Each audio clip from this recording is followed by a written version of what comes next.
Good morning guys and welcome to another video. Today is Saturday the 19th. I don't know if you can see that. Yeah, so today's Saturday the 19th and I've come outside to start my car up and lo and behold, it's dead. 2 months ago, 3 months ago, I put a new battery in there. So I have no idea what's draining it. So I'm gonna try jump starting it, or try get into it first, and then take it. We can have a look and see what the issue is and where maybe it's got a short circuit, maybe the amp, or maybe the fan, or something is obviously doing something to the car to cause the battery to die. It could be the alternator, it could be anything. So as you can see, I'm pressing the button, but nothing's happening. So let me get this jump started. Yeah, that's fine. I've gotten into the car. Don't ask how. Undo the lid. I've got my little trusty jump starter kit here. It's very nice. Noco Boost HD does the job. Plus, also red on that side. That's one like that. Where's the key? When I tell you to turn it on, then turn it on, yeah? Plugged in, turn on, turn on. Wait a bit, wait. Is the ignition on? Unlock it. Okay, wait, I'm gonna boost it now, yeah? Hold that down. Why is this not working? Well, let's try again. Oh, oh, better turn that off. Let's try again. No lights. Grab my man. There we go. That's boosted. Yeah, go. Flick, go and turn it. And then keep hold of it. Turn it and keep hold of it. Keep hold of it, keep hold of it. There we go. Lovely, does it? So let's turn this off now. Right, so based on some of the issues which have come up with the car, I don't think it's worth trying to get it fixed anymore. There's quite a few electrical faults with it. I'm at a stage now where I don't really want to be spending any more money into it. So what I'm going to do now is I'm going to get it priced up to see how much they would buy the car for. And I might just even end up selling it if I get the good price for it. So making my way down now, I'm about 5-10 minutes away. I've just come to the location where the guys will come out and obviously give the car evaluation. I've literally just rang up DVLA now, taken the number plate off. I've done all the paperwork. I've paid my £80 retention fee, so I should be getting a new V5 soon. And also, I think I'll get a new certificate for the number plate. But anyways, the number plate's gone on retention, so I don't know. If I do end up selling this, I don't know what car will come next, but that's something we'll think about later. I'm kind of going into this quite impulsively, but it's been a good run. If I end up selling it, I might not sell it. I might end up keeping it for a bit and then trying to sell it privately, but we'll see what kind of valuation they give us and then take it from there. It'd be sad to see this car go, man. Ultimate luxury saloon. Can't really beat it, to be honest. So when bored, why not take your car to We Buy Any Car and see how much they will offer you for the car. On the website they said they'll give me £6,000. Here you can see the guy coming outside to making sure everything is in working order. He checked the mechanics, the paintwork, the noises, everything. As I mentioned on the website, they offered me £6,000. He said £2,000. I said no thank you, and I was on my way. Didn't sell my car to We Buy Any Car again. Right guys, welcome back to I guess the second half of this video. I will be looking down quite a bit simply because I've got some notes here which I need to discuss with you lot. Basically explaining what happened to the S-Class, the whole stage that I went through from the beginning up until I've sold it. Yes, I'm going to explain that as well in this video as to why. The S-Class has been sold for maybe about, I would say 3 months now. Bringing the update and doing everything. Once I kind of got rid of the car, I haven't really forgotten about YouTube, but I kind of just started putting my concentration elsewhere, therefore leaving YouTube to the side. However, I'm back here today. Obviously you saw the first half of this video. I'm back now to finish off explaining the second half of it, and hopefully you guys should be all up to date. I've seen that my channel's been getting a few questions as well in the comment section under certain videos. So I'll be going over those and answering those in a lot more detail as well. So to start things off with, I've always been a fan of big, bulky luxury cars, I've always mentioned. And I thought when this one came along, I thought it would be a great project. I had a lot in mind. There was a lot of things I wanted to do to it, especially the condition that it was in. I wanted to bring it up to scratch. However, I did underestimate how much money it would cost me. That's something you just learn as you go along. First of all, I didn't have any connections in the industry. I didn't know any repair guys. I didn't know any mechanics. I didn't know anyone to get some advice from, or someone that can give me good deals on various bits and bobs. Therefore, it cost me a lot more than it would cost someone that is obviously well connected. You know, it's one of those things, until you don't get involved, you don't really find out things. You don't really, once you start researching, you start to find out who can do what and who you can go to and who you can trust, really. But anyways, so that was the beginning of things. So when I first released the video, I mentioned that it was my project car. It wasn't the greatest project car to get. They're very difficult to work on. as I realised after ownership. If something does go wrong, they are quite costly to repair compared to everybody else who was driving, you know, E36s, old school 5 Series, and that kind of caliber car, you know, your Polos, your Mark 5 Golf GTIs, your Golf R32s, etc. Now, when I first bought the car, the first issue I wanted to get fixed was the door. There was a big ding on the side. With that came the side skirt, which was damaged. On the rear left, I believe there were 2 dents. On the rear right arch, there was 1 dent. So these little things needed fixing. First of all, because the car was parked up for so long, the first thing I had to grab was a battery. I didn't unfortunately unplug the battery when I parked it up, therefore it died out. See, these batteries, once they die out, you can jump start them, but they don't hold the current.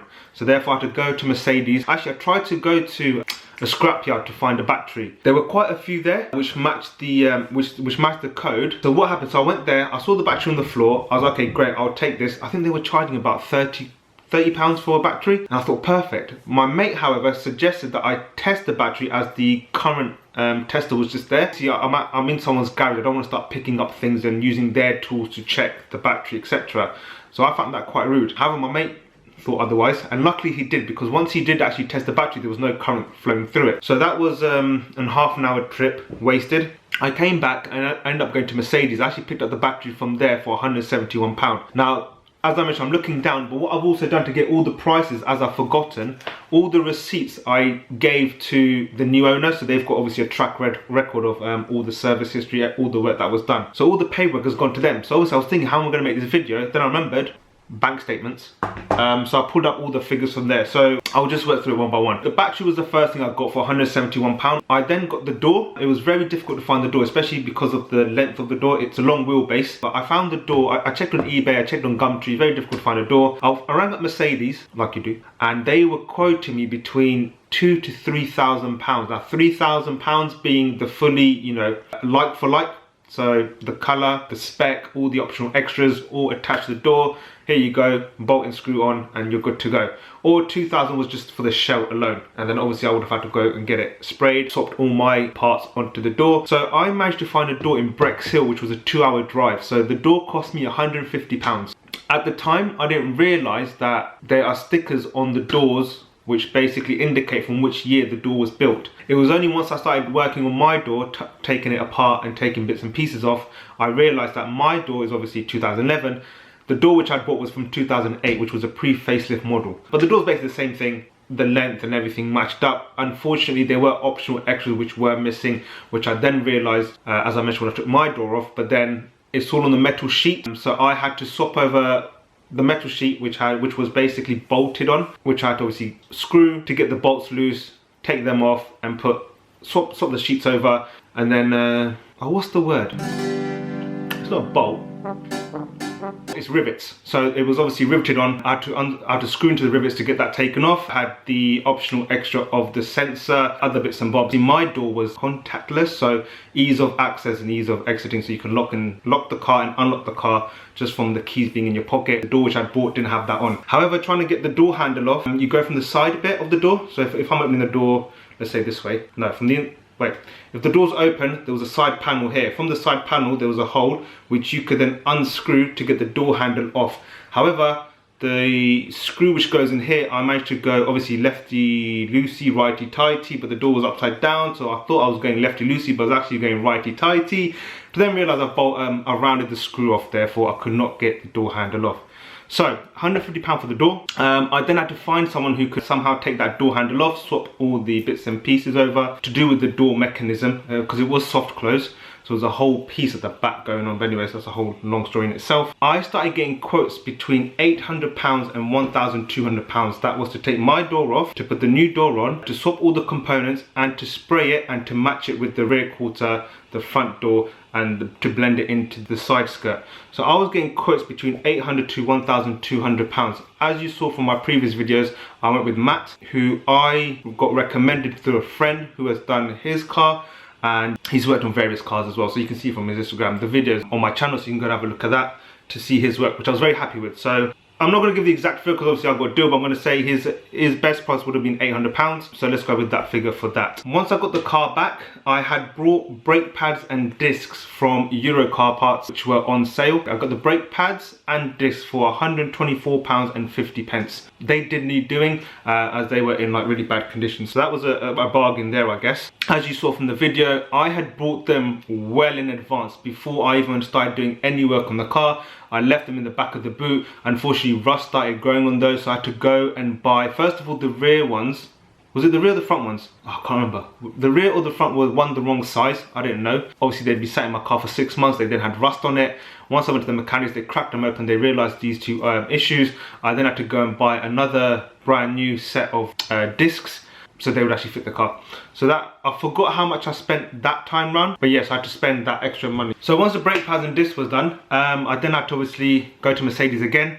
And this is when I got the sensor, the fuel filter, the oil filter, the air filter, brake fluid, engine oil, just to get the car up to scratch, basically a full service. Mercedes, the parts cost me a total of £294.41. The labour on that was £240. These prices will vary. I'm sure if you know someone, you can get it done for cheaper, but it cost me £240. So once all that had been done, which was the main service, then obviously the mechanical issues we start to now tackle. Got the car lifted up in the garage. Then we obviously started to tackle the mechanical issues. From this we realised the gator was gone, the tie rod and the control arm. While this was being done, I thought I would get the gearbox transmission all serviced as well, so the car's running a lot more smoother. So with that, I had to get the gearbox oil, the rubber sump seal, the transmission oil, and all those put together, because it was one big purchase, that cost me £410.24. The labour on that was £288. Again, prices differ. I'm sure if you know someone, you can get it done cheaper, but that's how much it cost me. So once the bodywork was done, well, the main damage of the bodywork, the brakes were up to scratch, the main service had been done, and the certain mechanical issues had been repaired, I then started to tackle the wheels. Now, as you saw, I got the wheels refurbed. This included, basically 2 of my wheels were buckled. I forgot which ones they were. So I found out they were buckled. I had cracks in the rear left, which obviously I mentioned in the video as well. When the tyres came off and I was getting the brake pads done, I had obviously a good look around those. So that's my phone, I'll put that on silent. So the cracks got repaired, and then of course I got the in-depth alloy sprayed in a certain grey colour, I forgot what the name was, and I got them diamond cut as well to bring out the fascia. That cost me a total of £540. Again, I don't know, I was shopping around. I think I got various quotes. I did get some quotes for cheaper. I got some more quotes for more expensive. However, at the time I didn't know that 2 of my wheels were buckled, which added a bit of, you know, extra cost onto the whole repair. So yeah, so the whole wheel refurb cost me £540. Alongside with that, I had to get new rubbers put onto the car, so the tyres cost me $450 all the way around.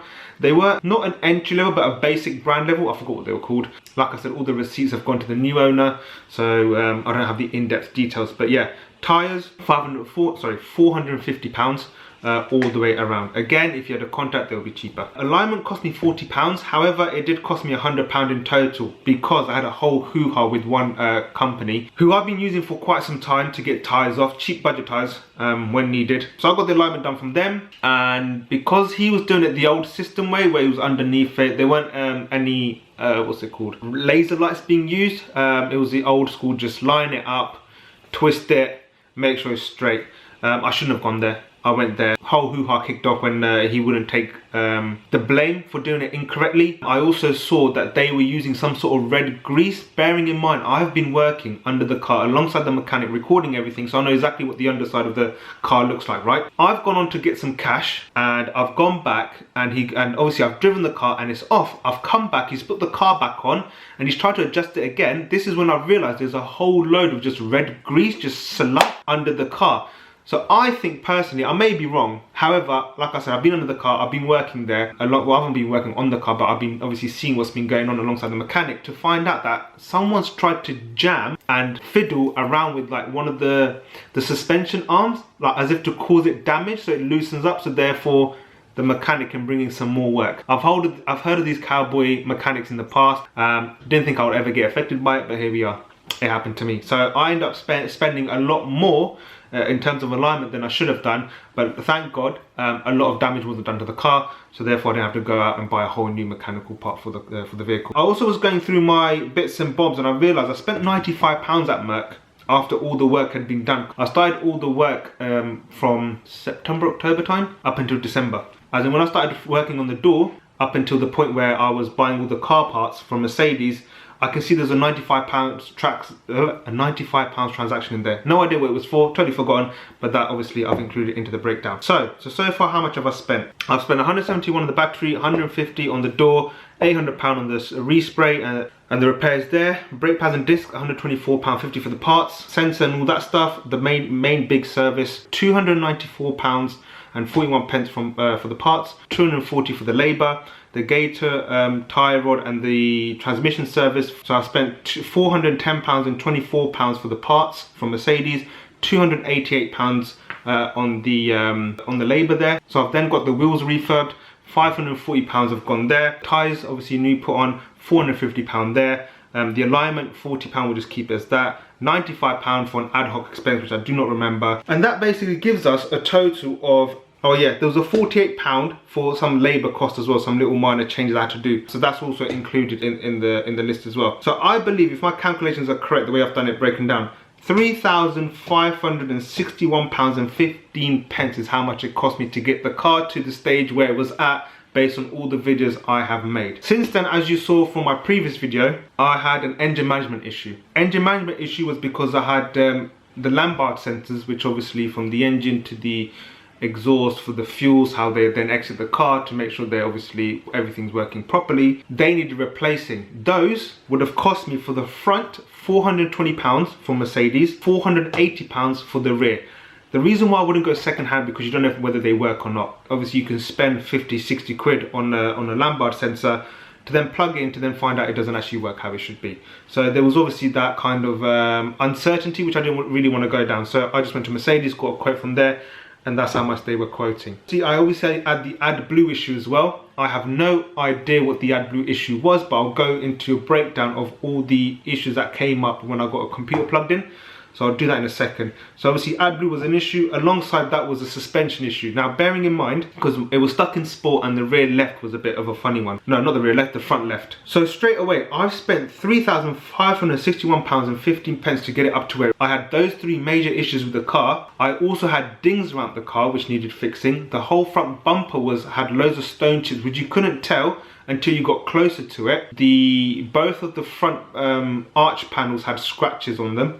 And the bonnet had 2-3 major chips which you couldn't see in pictures unless you were really close up. The reason why I'm pointing these out is because the car could not be wrapped. This is one thing that I really wanted to do. I wanted to get it lowered, get it on about 22-inch wheels or maybe 21, wrap it satin black, and then obviously put some carbon bits and pieces on it. My front bumper was destroyed, as I mentioned. It had been in a collision. It was all scraped up. I think a side skirt rash. From the inside you can see all the fiberglass which had been put on there just to fix the middle from cracking. It must have cracked from the previous owner.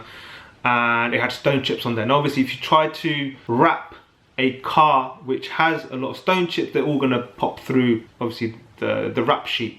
Now obviously I want to go satin black as well. They would have popped out a lot more.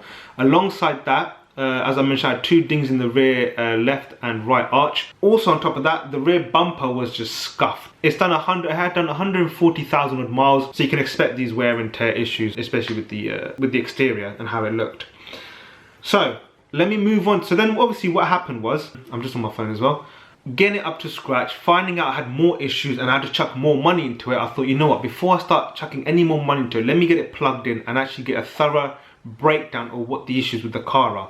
So I'm about to explain those now. And now what I'll do is, as I'm explaining them, I'll pop up the error messages and the description on the screen here as well. So before I go into the error messages and the in-depth things which I found out about the car, the issues, the aircon was another issue which I just did not manage to find out in the end what was wrong with it. As I mentioned, I would be driving the car and the climate control would be off. However, I would be getting warm or cold breeze just blowing through the air vents constantly. There was a period where it started and it was just continuous, and then for at least a good month it had kind of fixed itself, and then it started again. Another issue was I would obviously lock the car, park it up, come inside, but I could hear the fan going, which would be normal, but eventually the fan stops, right? Turn off. Mine, however, would continue to just keep going.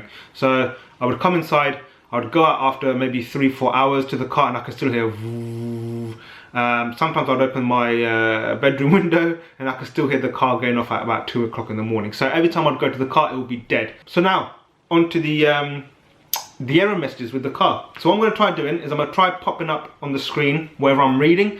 So as we go along, you can see what I'm seeing as well. So the first set of errors which came up on the car when the computer was plugged in was to do with the engine control module. So again, the knock sensors, as you can see, 1 and 2 there. If you want to pause it, have a look, that's up to you, but I'm just going to quickly just run through it. Knock sensors, the output heating element, AdBlue tank, as I mentioned, I had an issue with the AdBlue, no idea exactly what it was, never really got it looked into, but that was an error which came up. The intelligent servo module, which is something to do with, I don't know, communication with ESP, engine control unit with the electric ignition lock. No idea. Direct select level has a malfunction. I did have an issue not with the ignition lock, but with locking the car. So if I locked the car and I went to, I think it was the rear right. So if the car's locked, you shouldn't be able, even if you obviously pull on the door handle, nothing should open, right? My one, rear right, lock the car, walk off, walk back within 2-3 seconds. The key would be inside the house. So it would not be anywhere near the car. The door would just open. You know, normally when you unlock a car, the indicators go off. You know the car's been unlocked and the headlights come on, right? That's how I had my car set up. However, if you went and opened the door, none of that would happen. It would just open. So you had access to the whole car. They're the first set of issues which came up on the system. So moving on to the next image, which is a continuation of the previous main section. A battery issue, as I mentioned, the main battery which goes under the bonnet replaced. However, there's a secondary auxiliary battery which goes under the back seat. So back seats are at the rear. So I believe there was an issue with that. The electric parking brake, I didn't feel an issue because every time I would obviously put the brake on when parking at a slant, it would come on. You could hear it go, which is a normal noise that it makes to put the brake on, and I thought everything was fine there. However, there's obviously some sort of an issue there. I had a central gateway issue. I have no idea what that means. ESP has a malfunction, no idea. Adaptive brake, the supply voltage of the control unit is too low, under voltage. I'm guessing that's something to do with the auxiliary battery. I have no idea, it could be something else. Moving on to the next bit, electric parking brake. What does this say? Intelligent servo, received from control engine, power supply, under voltage, the variant coding. No idea what any of that means, but that's another issue I had with the car. Suspension, I knew there was an issue with the suspension, but this is obviously a breakdown of exactly what was wrong with it. The left front, the valve, front axle damping valve unit, I don't know, something wrong there. Power supply, under voltage again, a lot of under voltage issues. Recovery time during filling in central reservoir is too long, no idea why. Central gateway, supply voltage, under voltage issue again. Electronic ignition switch, under voltage supply. Every time I would switch it, every time I would crank it to turn the car on, it would turn on unless the battery had died, so obviously there's some sort of issue there. Keyless go, the sensor in the left rear doors. Driver signal acquisition and actuation module, under voltage of some sort in the wipers, master wiper, no idea. Under voltage switch, rotary light switch. Moving on, rear signal, fault in communication, circuit failures under voltage. Overhead control panel, the voltage was less than 9V, no idea. Upper control panel, no message was received. Okay, steering column module, what's that? No can message received from control, no idea. Can message was received. Listen, if you know any of these issues and can give me some sort of understanding what's to do with, if you're a mechanic, if you work with cars, or if you're a specialist, leave them in the comments below. I've had these issues, I never got them looked into. The list was just too much for me. Is the reason why I actually sold the car. I thought I've already spent 3.5 grand on fixing those bits. I've got the 3 major issues of the Lombard, the AdBlue, the suspension, which will cost me another few hundred quid, probably a grand. And then all these started popping up. It was just too much. I was like, it's not worth it. The car's not worth that lot. It was a Cat D in the beginning. It was also had wear and tear issues, and it done a lot of miles. I think it was 140k in the end by the time I was done with it. So just didn't make sense to actually tackle all these issues. Parktronic issue, sensor 1, sensor 1, sensor 1. The power supply outside the valid range, okay. Command system, so obviously the radio also went, which meant the amp didn't produce any music. This was also mentioned in my previous video. So I was driving the car for a couple of weeks without any music. And obviously me being me, I love my music. When I'm driving, when I'm cruising, the weather's nice, you gotta have a bit of music playing as well. However, it didn't work. So the radio and the music, when I was driving one day, it just suddenly stopped. There was no input signal. I would try to select aux, but it was blacked out, grayed out. I could select radio, I could select every other media, but there was no sound coming out. Don't know what happened there. I believe it's to do with the amp. I rang up a few people. Mercedes were offering me £1,200 for a brand new amp. Again, that's just adding on to the cost, which was not worth it for me. I found someone up north who could repair amps from forums which I was in on Facebook. Again, £600 odd. That would mean he would have to open it up, check it all. He had an S-Class donor card sat at his place, which he would then plug it into to make sure everything works correctly. And then he would send my amp back. So after that, we've got issue with the door control module, front right, supply voltage of control unit, rear front door control unit is too low, under voltage issue. Same with the door rear left, same with the rear right. The trunk lid control had some sort of an issue. The voltage supply is too low. Electronic seat adjustment, supply voltage too low. Air conditioning, as I mentioned, that was an issue. The control system would be off, but it'll be still going, but over voltage of some sort. Bus communication error, and supply voltage or data line interruption there. Going on to the next one, we've got the Parktronic, no signal of some sort. Command with integral telematics gateway network, master reports open ring. No idea what that means. Wake up line has a short kit. Air conditioning, got all those errors there. Too much, man. And that's it. So there were all the issues which were with the car. So obviously, putting it into perspective, it was a Cat D car. It had obviously cosmetic issues which made the car condition not very well for obviously what I went to do, as I mentioned, wrapping it, etc. So it would need a full respray. All the major issues which came up, as well as all these issues came up. Now it could have been a cheap fix if I had known someone in the industry or just was well connected. But you know, these things happen. Getting the S-Class repaired, I know what mechanics are now charging. I know what body painters are now charging per panel. I still haven't found an electric, a automotive electrician. So if you are one, do leave your details in the comments below. In the future, I'm obviously looking to buy more cars. If I can see that there's an issue, but in the back of my head I know I can get it fixed, that would be great. So yeah, that's basically everything on the list. So I spent a pretty penny on it. Wasn't enough. Wasn't worth spending more than, you know, more money into it, because the car wasn't worth much in the first place, and it wasn't basically the best project car I could have bought. But anyways, I enjoyed my time with it. I had it for what, 4 or 5 years, that vehicle. It was only until towards the end I started making all the major YouTube videos about it. Had loads of plans with it. Obviously, that's, like I mentioned, satin black wrap, black out all the chrome, get the carbon spoiler on there, a little tiny boot lid lip, front splitter would have been nice, side trims would have been nice in carbon at the bottom of the side skirt. Get some nice 22 Vossens on there would have been nice, or you know, wheels of that kind. So I ended up selling the vehicle and not using it. So that's what it is. So that's an up-to-date scratch on where the car started, what it went through, where it ended up. Funny story, I put the car up on Facebook Marketplace and it actually sold within 3 hours of it going up. I had a lot of interest with it. Obviously in the description I put everything. I had all the receipts. I mentioned it was a Cat D, everything that I had was wrong with it. The chap who actually bought the car brought his own computer, plugged it in, checked everything, and still bought the car. He did say he was a trader, so I'm guessing he had all the people needed to get the car up to scratch. Whether he's still using it, I don't know. Whether he sold it, I don't know. I do know the car is taxed. So someone out there is using it. If you are, if you come across the channel, leave a comment below. I would love to see what you've done to the car. So moving on to the YouTube questions.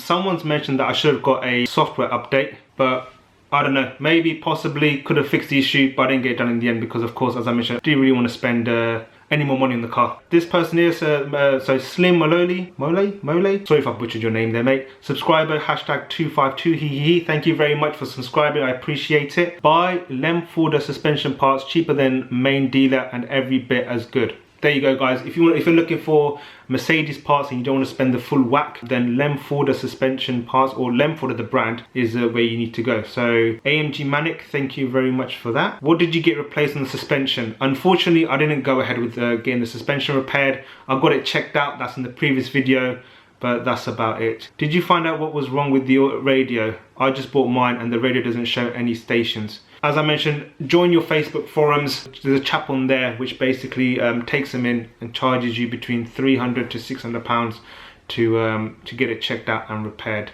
Take good care. Are you going to do Mercedes service? Mercedes service has been done. The car has obviously been sold as well. You never mentioned how much the parts were and how much the garage charged you for doing the work. Swan-faced duck. This video is for you, mate. Everything has been explained and the full breakdown has been given. My friendly advice is get rid of this car as soon as possible, otherwise you will have nightmares with one regarding the air suspension and not lifting it start problems with air suspension. Regards from Croatia.